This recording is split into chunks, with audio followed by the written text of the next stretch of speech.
Hello, how are you today? We are going to have our midnight story in the Moro English Stories channel. So listen carefully and get the right lessons from this story. The story is called The Stepmother's Curse. I'll never forget that night. I almost died in that Gothic palace. I was locked in the dark basement. Her scary demonic voice echoing in my ears as I begged for help. My ever busy father was always away. He was a devoted businessman, traveling all the time, so I was left with her, at her mercy and her hands.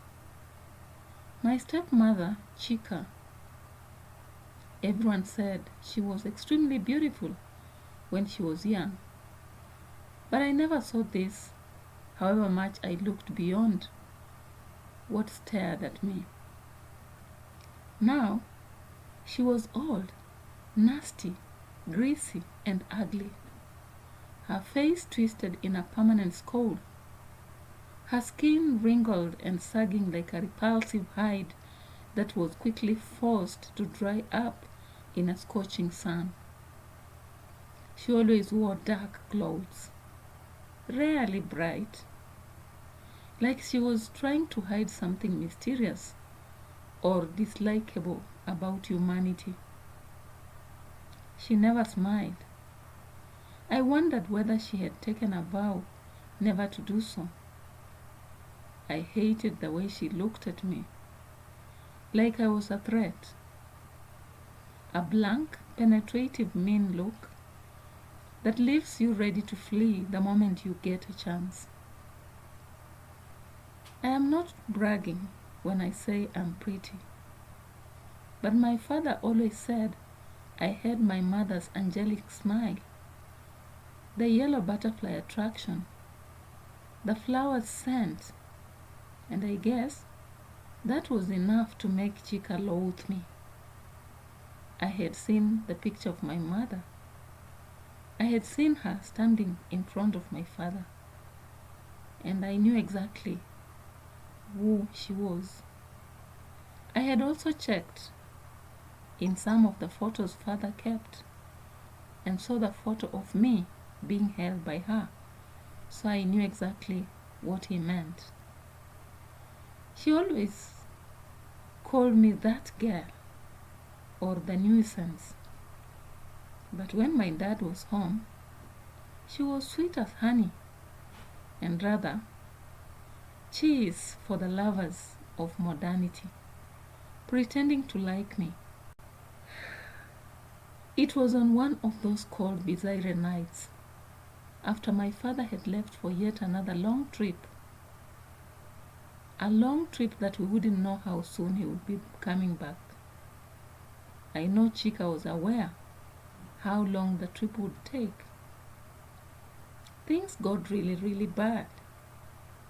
The tables turned so fast, as if Lucifer had chosen to sneak on me. Was it from hell or heaven? It was late, and I was getting ready for bed when I heard a loud, ear-penetrating bang from the downstairs. I ran to the top of the stairs, trying to see what it was.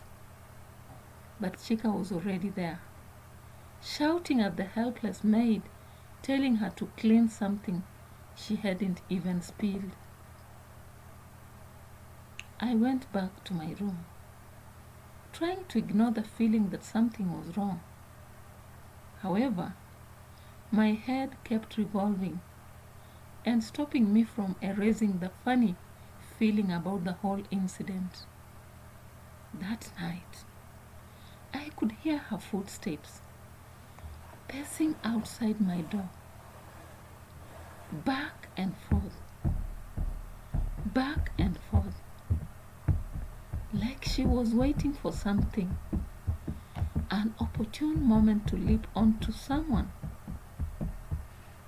Then I heard a wild whisper through the wall, and my heart froze rapidly.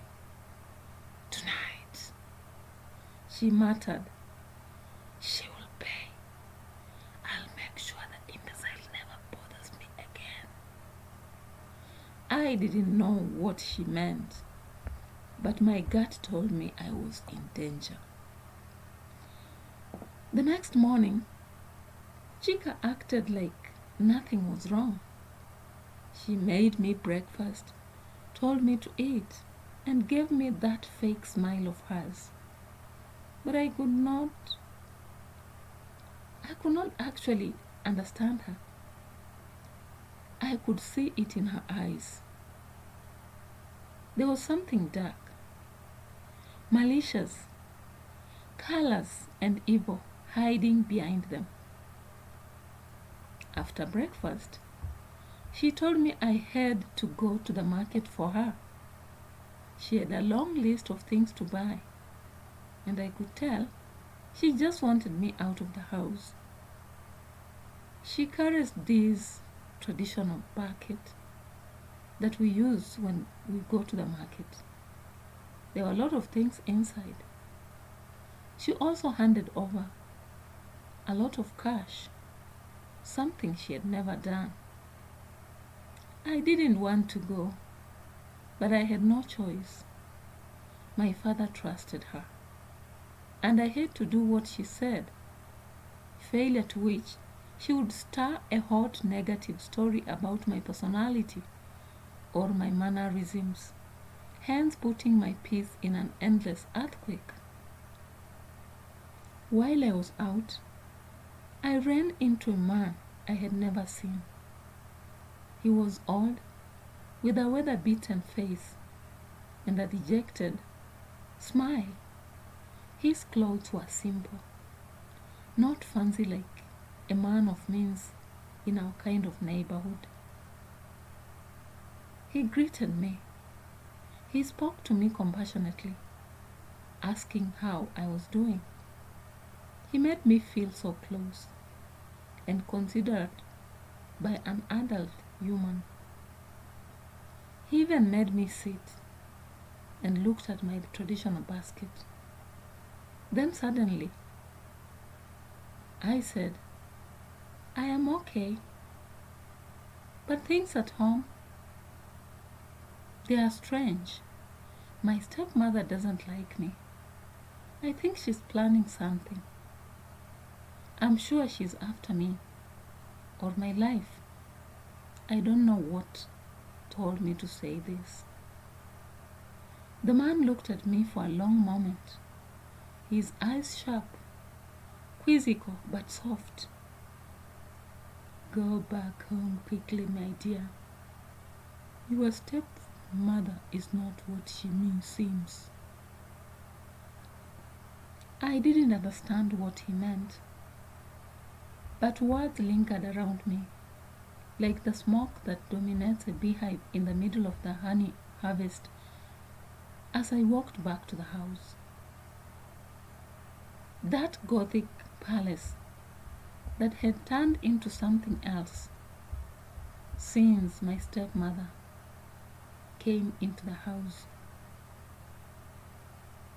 When I got home, it was already evening. The house felt empty and lifeless, practically hollow. Chica wasn't anywhere to be found. I called out for her, but no one answered. I started to feel that cold knot in my stomach again. I would have puked any moment, but something else held what was to come out. I went upstairs to my room, but the door was locked. I tried the handle, but it could not budge. Then I heard a sound from the basement. Footsteps, shuffling. Without thinking, I ran down the basement door. It was locked too, but I could hear Chica's voice coming from inside, low and soft. like she was talking to someone. I told you I would get rid of her. You were right. She's too beautiful.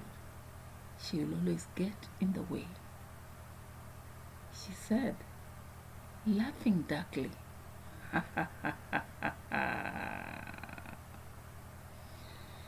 I didn't know what was happening, but I could feel the fear crawling up my spine. I backed away, slowly, but as I did, I heard something else, a voice. It wasn't Chika's. Help me, the voice whispered. Help me before it's too late. I turned and saw the man I had met earlier, standing in the hallway. His face was serious now, his eyes filled with urgency. Your stepmother is using dark magic, he said quietly. She's planning to hurt you. She's been planning this for weeks, but there is still time to stop it. Before I could say anything, he grabbed my arm and led me down the hall to the door leading to the basement. The man knocked on the door, calling out in a language I didn't understand, in monotones. The house seemed to shake, the air growing heavy and thick. From behind the door, I heard Chika scream in rage. She shouted words I couldn't make sense of, but I felt the evil energy grow stronger.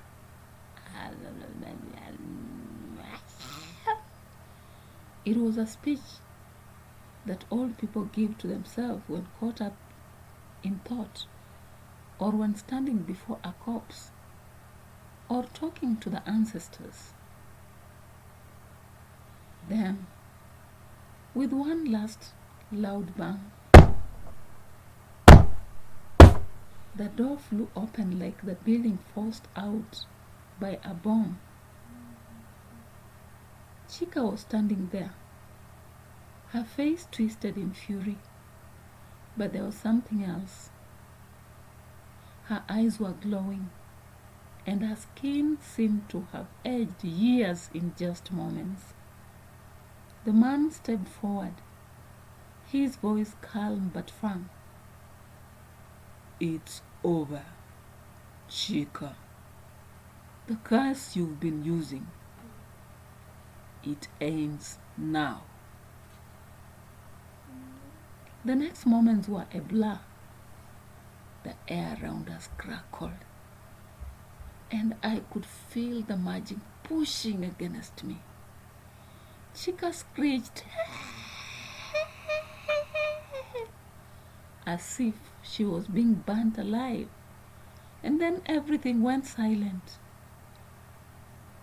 When I opened my eyes, the man was gone. The basement door was closed, and everything seemed normal again. But I could still feel the weight of what had happened. My stepmother was never the same after that night. She became weak and sickly, her face almost unrecognizable, monstrous and strange. The darkness that had once filled her eyes faded, but I never saw her smile again. Even the fake expression she had been wearing when her intentions were almost fit for her. As for the man, he vanished into thin airs. I have wondered for years. I have asked myself who he really was. Maybe a spirit, maybe something else, but whatever he was, he saved me.